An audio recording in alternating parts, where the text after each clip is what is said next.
From UFOs to psychic powers and government conspiracies, history is riddled with unexplained events. You can turn back now or learn the stuff they don't want you to know. A production of iHeartRadio.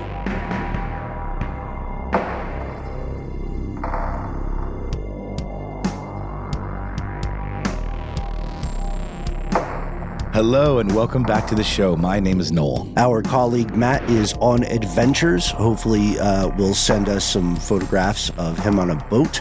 He will be returning soon. They call me Ben. We're joined as always with our super producer Paul, Mission Control Deck, and most importantly, you are here. That makes this the stuff they don't want you to know. Noel, do you remember when we went through our Antikythera mechanism phase? I think everyone had one of those, Right next, there's like Pokemon, Pogs, Pokemon, and then an Antikythera mechanism. Classic. In order of like a historical precedent. It's weird because history is full of incredibly strange things. So much so that you and I made an entirely different show all about ridiculous events, places, and people. We're fans of the weird stuff. Surely Antikythera mechanism has come up on Ridiculous History at some point or another. If anyone needs a quick reminder, just like a bizarro device that seemingly way ahead of its time, historically, that was discovered and no one quite knew what it was for or what it did. And I believe the jury is still kind of out. It's almost like I don't know, what you might picture like an Indiana Jones time travel relic looking like, know? In fact, if I'm not mistaken, wasn't that part of the plot for the current Indiana Jones? Isn't the Dial of Destiny, as depicted, sort of take some inspiration from the Antikythera mechanism? Hey, no one tell right. The legal department. Well, I don't know. But, I don't know if anybody holds the IP rights to this bizarro ancient artifact, but yeah, and there are other things like that too, like what, the Baghdad Battery. Yes, the Baghdad Battery, which is very much a real thing, probably early electroplating. We love this stuff, and our pal Matt loves it as well. The idea of anachronistic artifacts, the idea that sometime in the past there was a technology that was far, far past the current state of technology today. In tonight's episode, we're fellow conspiracy realist Noel, Mission Control, and I are going to solve, or at least explore, a deep cut in the infamously controversial field of ancient aliens. This is the story of the Dropa Stones.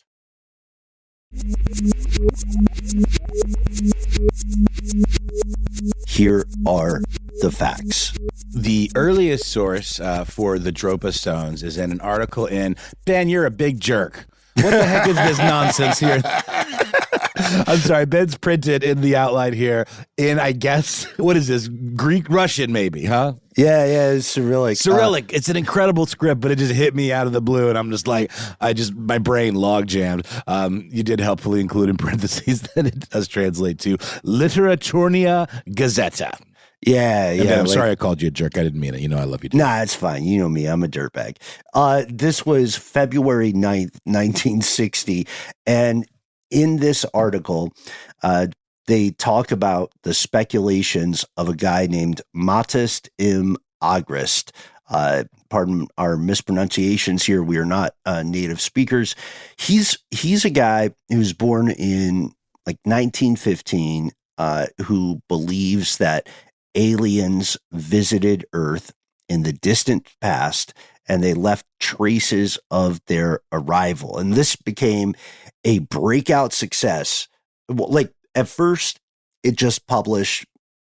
No one really read it until a few years later in 1962. And Noel, I'm going to lean on you for this German pronunciation. There was a German magazine that republished the story. That's right. And it became like the, I guess, scientific concept of the summer, the way like we're having a brat summer right now, or like whatever the song of the summer is. This was the banger of the summer of 62 when Das Vegetarische Universum which is the vegetarian universe. I'm sorry, I don't mean to do like the heavy. It's just fun. German's so you're fun good and at aggressive sounding. It's hard to not say it without that oomph. The vegetarian universe, which you could probably derive from the German itself, published this story in 1937.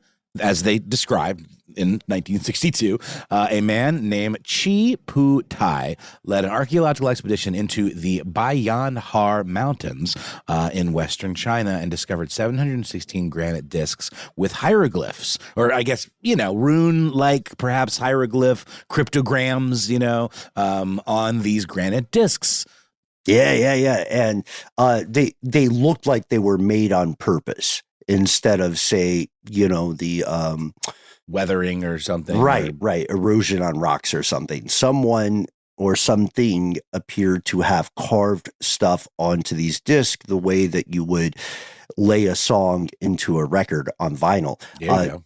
Yeah. Later, again, according to the story, later testing would determine that these discs were created about 12,000 years ago. They vary in size. The biggest one is like a foot in diameter, and all of them have these grooves, just like on a record, in a double spiral that originates from a hole in the center. And the hieroglyphs, apparently, are discernible only with a magnifying glass. And it gets even weirder because in the story, both in the original Russian version and in the later German vegetarian version, the discs are found near these maps of constellations, and there are humanoid remains, dude. Something not quite Homo sapien, like thin bodies, unusually large heads. Paul, can we get something that sounds kind of like the X-Files theme? Oh, man. It's funny. Already from the start, I was hearkening back to about 3 days ago when I started my full rewatch of The X-Files. And I realized, Ben, I had never seen the pilot before, ever. And it deals with ancient alien-y kind of things, from the very start. And I believe there's a question posed, or, when Mulder and Scully first meet, and Scully's laying out her reasoning for the notion that aliens probably don't exist or have not made it to Earth, and it has to do with the energy it would take to traverse that kind of distance and the reasoning behind it and all of that stuff. But then within the span of one episode, or maybe a couple, she's on board on the belief train pretty quick. One of the weirdest things about The X-Files, which is a fantastic series for the most part, one of the weirdest things is how often people use the name Mulder. People say that guy's name way more often than you would in normal conversation, so much so that just to arm you with information for your rewatch, we invented a drinking game back one evening. We said every time someone says Mulder unnecessarily, then, take a sip or something. And as a result he says of this, Scully a lot too, to be fair. He does. But we did the math.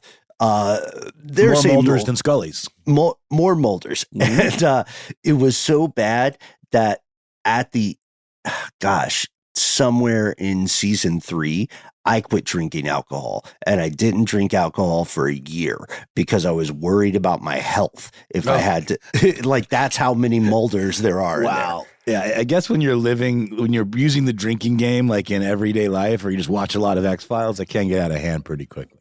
No kidding. Speaking of getting out of hand, the original story here. All right. After more than 2 decades of work. So what did you say? It was 1937, right? 1937 is when they were discovered. Okay, yeah. So 1937, fast forward 20 years of work at something called the Academy of Prehistory in Beijing.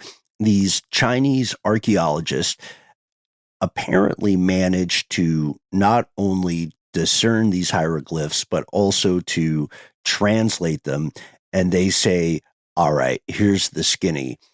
These stone discs we have found were carved by aliens who crashed right there on the border of China and Tibet. Oh, so these are like the star maps that we're talking about, or is that the idea? It's like their record of what happened. You know, the way that someone stranded on a desert island marks the time off on the wall or whatever. It takes the days are in prison, I guess.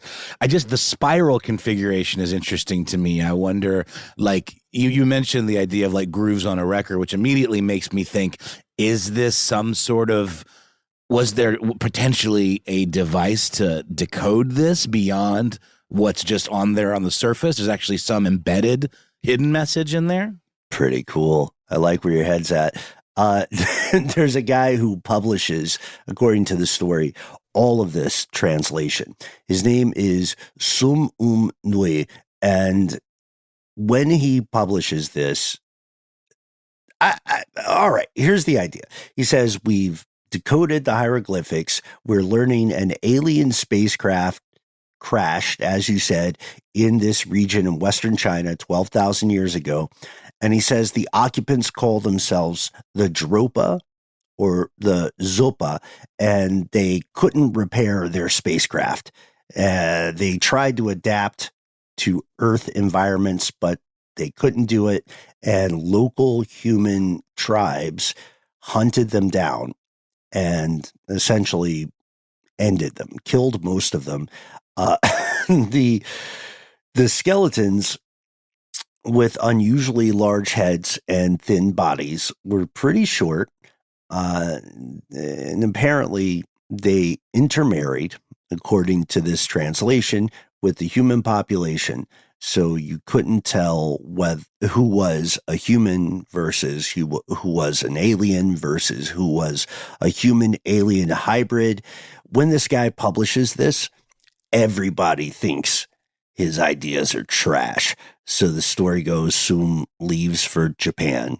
He exiles himself, and he dies shortly after under mysterious circumstances. Well, and presumably shamed, right, feeling like having been sort of pilloried in this way, right? Yeah.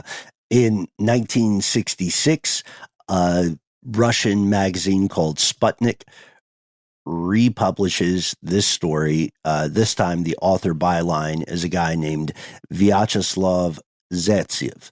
And Zetsev adds some more details to the mix. And he says, look, after this stuff was found in China, these discs, a lot of them were shipped off to Moscow. And Soviet researchers discovered, you'll love this word, Soviet researchers discovered the material composition of the disc. They're not just stone. They have a lot of cobalt and other metals. They conduct electricity. And here's the part. They produce a humming sound when they are placed on a special turntable. There we go. There it is. Thank you. Because, man, I got to say, like, I'm a big audiophile, big synthesizer, music production nerd. To me, the technology of vinyl and sound reproduction in general, but specifically with vinyl, is like magic. I don't understand it. Like, if you can play a record without an amplification source and just turn it on and stick your ear next to it, to the needle, and you hear a little bit of it. Like, I know that sound is just vibration capture, and that, an audio recording is just a way of capturing that and replaying it and sort of reproducing it. But that's as far as I can go with like the actual explanation of how that stuff works. And we used to work for a website called How Stuff Works. Which, by the way, has quite a good article on the Dropa Stones and their authenticity. It does. Yes. Very much so. That is our alma mater. And one thing that I've always loved about being able to hang out with you is your immense knowledge of music, and the fact that no matter where we are, no matter what's happening, we're on the road somewhere, or we might go see a film or something. If anyone brings up synth or music to my pal Noel Brown, then 20 minutes are done. No, 20 very interesting minutes. Oh, that's very kind. No, I try to keep it in check, but yeah, I'm a big fan. I'm a big fan of just technology in general as a tool. And I think this, whether or not it exists, it immediately tickles that part of my brain. Yeah, right. Because the truth may be out there. The legend grows for a reason, right? In 1974, again, according to the story, there's this engineer from Austria. Sometimes he's called Ernst Wegerer. Sometimes he's called Ernst Wegener. And according to the story, he visits a museum, Bampo Museum in Western China, and he sees two of the Dropa stones. He asked the museum staff about it, and they shrug. They don't know what they are, but they do allow him to hold a disc, to physically, engage with it, and they let him photograph several of these up close. The mystery, by 1994, these Dropa discs are ghost. Yeah, they Kaiser Soze'd themselves, essentially, or at least, or were they ever there in the first place? It's an incredible story. It's got it ticks all the boxes of what we love in a good conspiracy tale. And I think, Ben, you and Matt and I always make it clear that our goal here is not to tell you what to believe, is to dissect the facts, the chatter, what's out there, and then kind of allow people to form their own conclusions. But we all love a good story. And this has the makings of a top-notch conspiracy. Ancient wisdom from the stars, hidden history, geopolitical intrigue, Russia, borderline magical technology. Right? I mean, we agree that vinyl itself is amazing and magical, right? Tonight's question, is the story true? We'll put our collective needle into that groove when we get back from a word from our sponsor.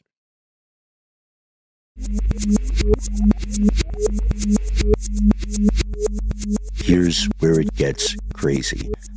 Paul, can we have a womp womp? We hate to say it. The story is not true. Yeah, and apparently J.D. Vance also probably didn't have sex with a couch. Oh, you're read up on that? Double womp. It's just, I joke because in this day and age in particular, this is like a grandpapa, in this day and age in particular, when information can be disseminated so quickly and sometimes by not necessarily the best of actors, let's just say, it's real easy for stories, with questionable provenance to be reported as fact. And this is, a much older story, so it would have taken a lot more doing to get this to proliferate in that same way, and yet proliferate it did, probably largely because it's just so damn interesting. Right? It looks like a pair of science writers essentially made a speculative article, and it got expanded upon by an unknown writer who published this story under a pseudonym in 1962. Whomever was behind this story appears to have taken a couple of swings at the plate, because the time they published it, you called it the Dropa Summer, the Brat Summer. It was Dropa Summer. Yeah, right. 64, right? Summer yeah, 64, Dropa Summer. He pushes it out. Or this person pushes out the story multiple times, and it gets rewritten and rewritten. There is a clue in the text that lets us know that he is essentially doing a soft reboot, they would call it in Hollywood, because our buddy Chi Pu Te, who discovers the disc, originally it's described as happening 45 years before the article, right? 1937.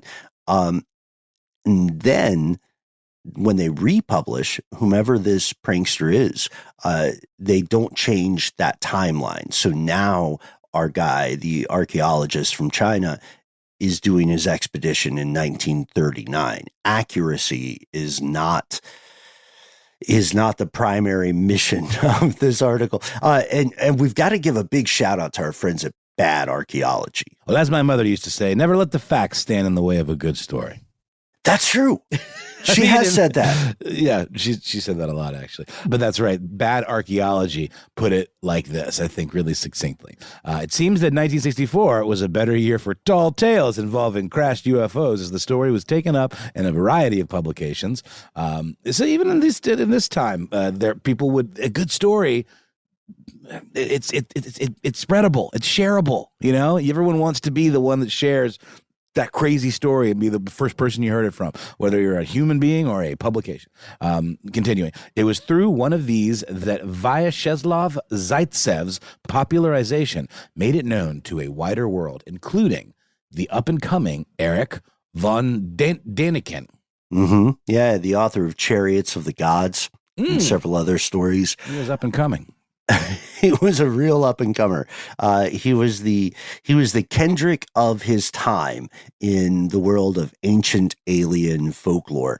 And look, when you read Chariots of the Gods, which is a good read, it is very much not accurate.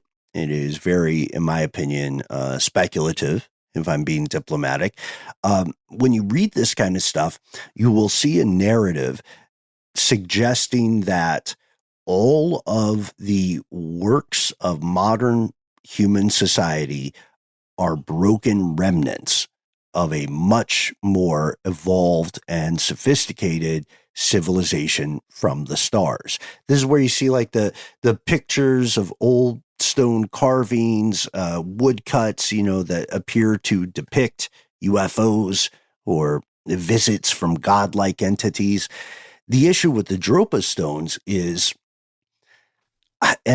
this is why I love that you brought up J.D. Vance. Okay, so J.D. Vance had, love the guy or hate the guy, has been targeted by a disinfo campaign.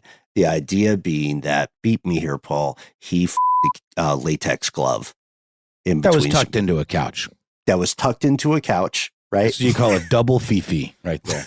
Wait, is that real? A fifi is an improvised sexual implement. What? And one could argue, that a glove combined with a couch would be a double fifi. I think so. Or maybe when their powers combined, it's a single.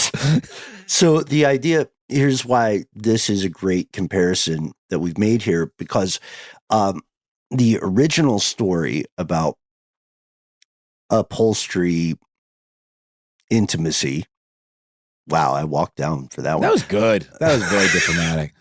Thanks, bud. The idea here for J.D. Vance, it came from a tweet that sounded very authoritative.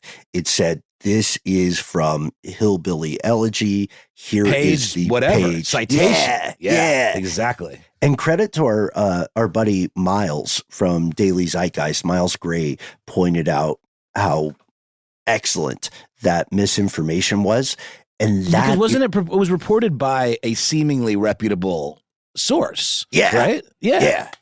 And then repeated by other seemingly reputable sources. Because it appeared to be credible, right? And most people don't read the books that they claim to, cite. That's just a fact of the modern day. And in this comparison with current political candidate J.D. Vance and couch sex, we see the same story happening with the Dropa stones, because the closer you look, the more the evidence disappears. Turns out there are no records of any of the archaeologists or any of the scholars mentioned in the original story, except in that story. And Ben, I'd love to really quickly go back to the idea of the Dropka just as like an actual facts, real civilization, because that's a thing, right? Yes. Like they were a nomadic herding society or civilization based in the Tibetan plateau. But I believe there were connections in the reporting saying that they were like of below average stature, that they were like pygmy or something like that. But that even isn't entirely accurate or accurate at all. No, yeah. And we know, we know a little bit from our episode on giants in an earlier evening. We know a little bit about the average human height, right? Some people in the world will tend to be taller than people in other regions. And the Dropa, as you said, are a real people. They do live in Tibet. The name translates to inhabitant of high pasture lands. Mm-hmm. Okay. There can only be one. There we are. Contractually obligated Highlander reference. There we go. Can we also talk about the fact that, like, and I'm just looking at some different perspectives, like mainly from like, internet sleuthy types, Redditors or whatever. Like, a big question here in terms of like some things not passing the smell test is the idea that a lone linguist could single-handedly decode something like this in such a short period of time. When typically to decode ancient texts and languages and things like that, it'll take teams of academic departments, can take years. I mean, it's sort of the equivalent of decoding a cipher where you don't have the key, right? Like it requires all kinds of permutations and, calculations. And I mean, again, it's not my wheelhouse or my field, but that seems suspiciously easy. Like it was suspiciously easy to have done using the magnifying glass. Right. That's a beautiful point. Also, there is, I love this Kaiser Soze comparison because there is no Sum Nui, the translator that, to your point, had these amazing skills to decode an alien language. First off, Sum Nui is not a real Chinese name. Okay, my Mandarin is rusty, but I can tell you it's not a real Chinese name. It's actually a company that makes coffee mugs, and it's and whenever this person was coming up with this yarn, he was just looking at stuff around the room. Kobayashi, yeah. It's funny because I recently rewatched Usual Suspects. I did too. Did you? I did, yeah, and I thought it held up marvelously. It does, yeah. And I think I maybe mentioned this in the past, but I had occasion to visit with Kevin Pollak. He used to have a podcast on our network, like a comedy, but he may still be on our network. But I went to his house with a colleague of ours, Doug Baum, a lovely dude who helps us with audio and runs our audio department in L.A., and like hooked up Dropbox for him. And it was the first time I ever was shown what a cronut was. He like got this box of pastries and he's like, here, have a cronut. I'm like, what is this mystical pastry that you're handing me, guy from the Usual Suspects? And man, that guy can act his butt off. And all of those Usual Suspects really put in a stellar performance. I think it's a real fun movie, but unfortunately, that director is mega canceled. But the director is the one you're worried about. He was the one having like Bryan Singer. He was having like that's right. That was his first big breakout hit, and it's still a great film, but not a good guy. Just have to put that out there. Still love the film, love everybody in it.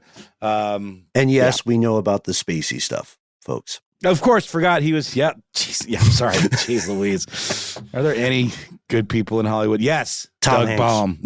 And please, Tom Hanks. Please, Tom Hanks, don't come out as some sort of secret Dexter. Well, actually, Dexter was at least the better kind of serial killer. I don't know, man. Tom Hanks I've never met him.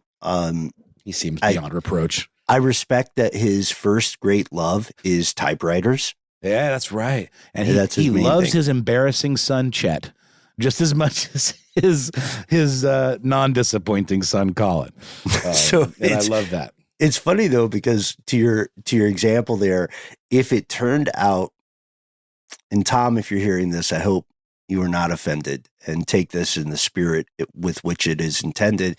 If I heard that Tom Hanks had murdered a number of people over a period of years, my first question would not be something bad about Tom. It'd be, what did they do to deserve it? Exactly. He would be like, it would be more of a Dexter scenario. Right. That would be immediately what my brain would turn to. Yeah. The benevolent, what's the word? Vigilante serial killer. But no, we do love you, Tom. Forrest Gump for the greater good. Exactly. Yeah, let's take a quick pause here, hear a word from our sponsor, and then come back with more discussion of the Dropa Stones.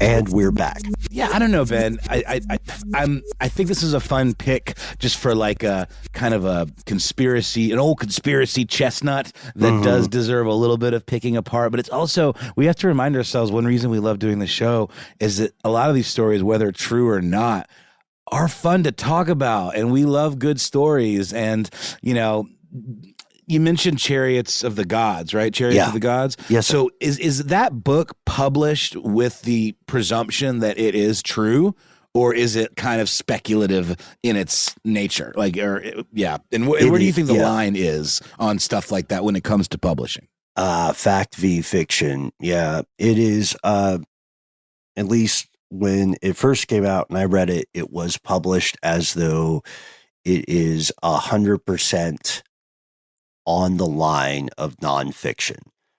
We've got a guy just saying, hey, look at this. Look at these pictures. Here's my interpretation of this evidence.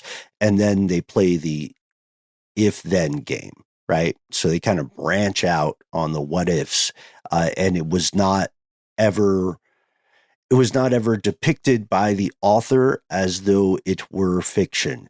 We also know that the news agency cited in all the publications about the Dropa Stones, the original Asian news outfit, doesn't exist. You can't find it. The story just kept getting published and republished with these convenient, true-sounding citations, and along the way, as we always say in folklore, people kept adding their new pet conspiracies, putting their own little spin on it, and there has never been a Beijing Academy for Ancient Studies.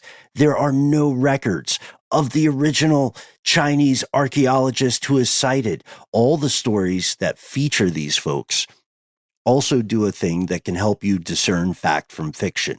When a person's name is spelled one way in one version of a story, that always gives me pause. In slightly different way in another, when it's like Bowl Noun or something, and then Noel Brown in two stories claiming, this guy has the ability. What's a superpower you want? Autism. It's a joke. SpongeBob was recently discovered. Tom Kenny, the voice of SpongeBob, was asked by a young autistic fan whether SpongeBob was autistic, and he replied, "Of course he is, and that's his superpower." Just like it was a really sweet thing to say. And, and I mentioned it to a mutual friend of ours, and she replied, "Obviously, is that news?" But I just thought it was really sweet that he said that. Yeah, shout out to Casper. And this is okay. So if you're reading a story that claims an amazing thing, and in one version of the story, it's Bowl Noun, and in another version of the story, it's Noel Brown, and there are a couple of extra, Shyamalan plot twist added to make it juicier, then the story is suspect. The photos that this Austrian engineer appears to have taken, the weird thing is, those photos are genuine, or at least there are stone discs that do exist with a hole cut in the center, just like a record, and there are double spirals on those discs. But dude, they're not from aliens. They're from a human group that worshipped snakes. Okay. Which is even weirder. Snake god Glycan, perhaps? I just know, what's his name? Alan Moore, the bearded wizard of comics, supposedly worships a stone snake god, and I don't remember if he made it up or if it's a story. Classic Alan. Accurate. Yeah, that guy's an interesting fellow. I want to pop back really quickly to the idea of like fact versus fiction in publishing. And like, it's almost similar to the argument that this being really put front and center with the whole baby reindeer thing. Is like, is it based on a true story or is it a true story? And then that language ultimately matters. It made me think of the book Holy Blood, Holy Grail. Yes. Which is like, again, would be presented by the author, which is, we actually interviewed his daughter way back, if you go in the archive, Michael Bagent, in addition to Richard Lee and Henry Lincoln, but we interviewed Bagent's daughter, if I remember correctly. That's correct, quite a few years ago. But it purported to have a some information, or at least it laid forth a kind of theory about, certain secret societies and the provenance of Jesus and Mary Magdalene and the sacred royal bloodline that Mary Magdalene was the mother of. And the book was largely like crapped on hardcore by historians and, scholars of this type of history. But one of the writers had this to say. I guess all of them maybe collectively released this in a statement, but they compared what they were doing in the book to the reporters who uncovered the Watergate scandal. And they had this to say, that only through speculative synthesis can one discern the underlying continuity, the unified and coherent fabric which lies at the core of any historical problem. Okay. It's interesting. I think I like it's bullshit. that. But I think it's interesting. It's well put, though. They go on to say that to do so, one must realize that it's not sufficient to confine oneself exclusively to facts.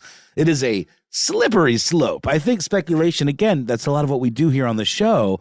But at the end of the day, with an utter absence of facts, is speculation enough? And are you really just kind of spinning your own wheels? You know what I mean? We've run into it through the course of our careers together.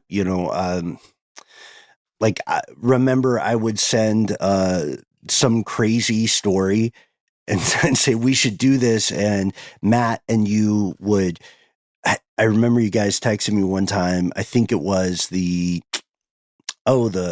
very weird cursed record story we did. For Sorrow Bread? Remember?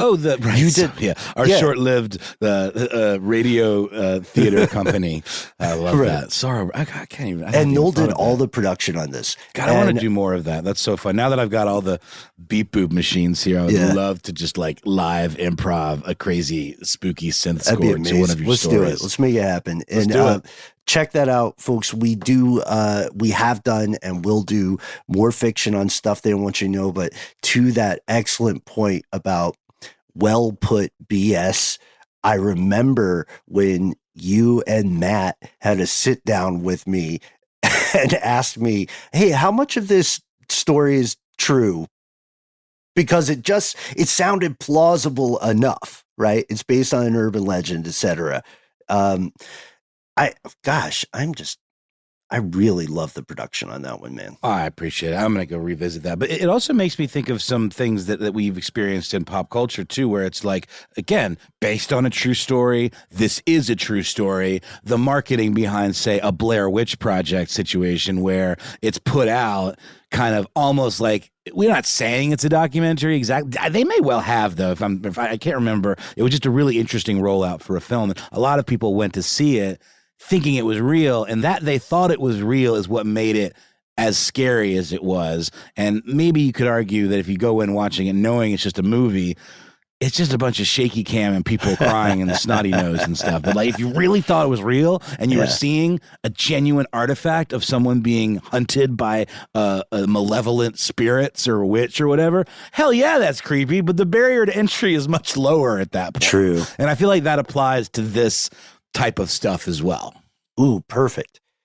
Did you hear that, fellow conspiracy realists? This is how you bring a show back, right? This is how you bring it back to the thing. Y'all, it's Friday. We're having a good time. Our buddy Matt's on vacation. We're riffing and raffing it up a little bit, but I've really enjoyed. I just know he's on a boat. No, I really enjoyed this topic. This is red meat for us, and I think we're like, to use another I wish it was real. Like dogs with bones. I wish it was real too. And that's where we come from with a lot of these discussions. It's from a place of that old Mulder thing. We want to believe, and we do. We're not parade peers, we really, we have a deep love for this stuff. And I think we all want some magic to exist in the universe.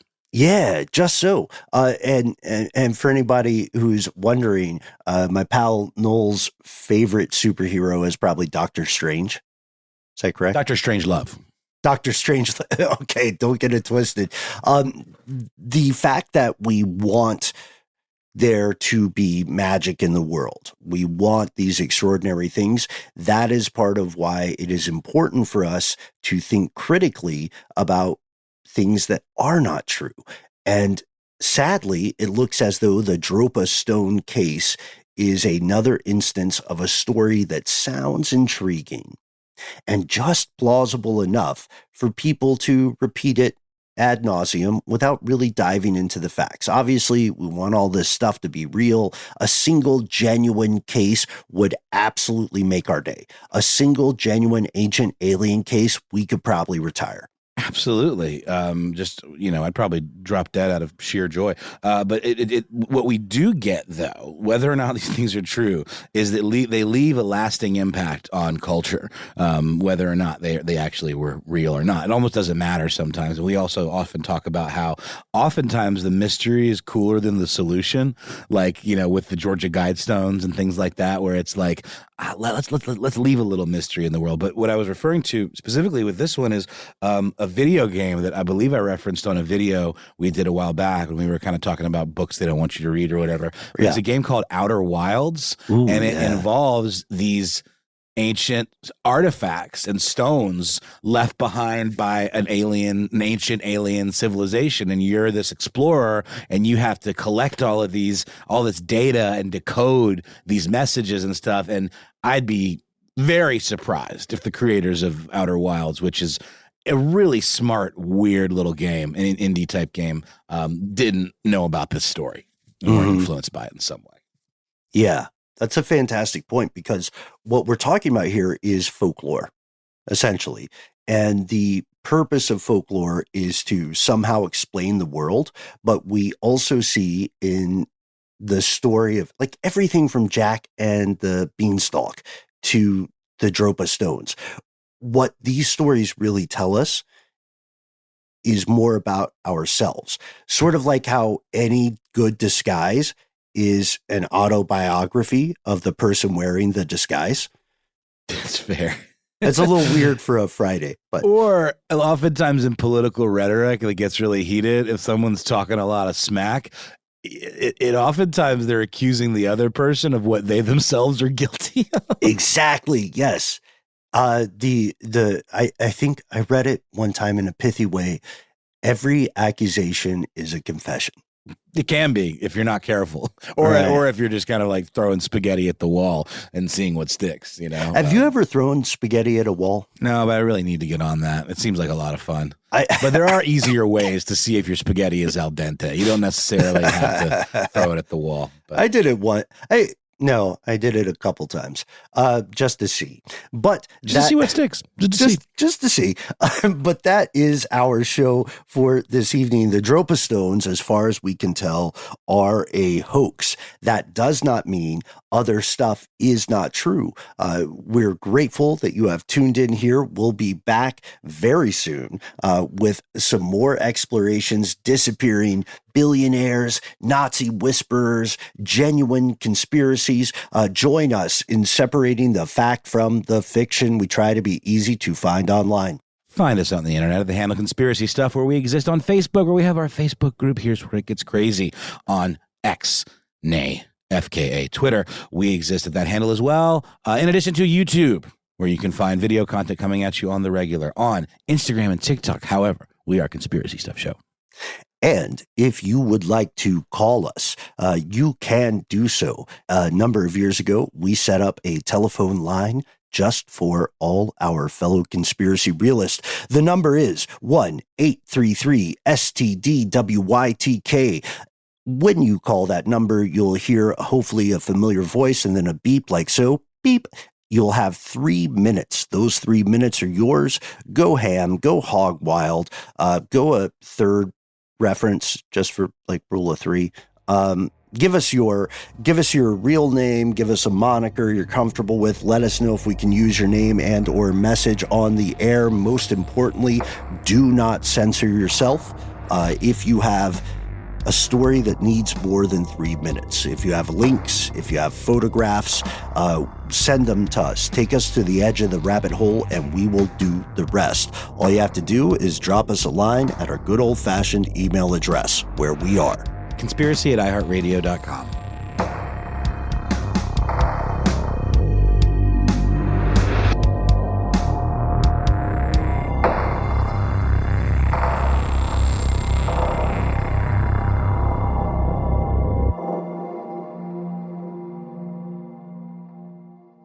Stuff They Don't Want You to Know is a production of iHeartRadio. For more podcasts from iHeartRadio, visit the iHeartRadio app, Apple Podcasts, or wherever you listen to your favorite shows.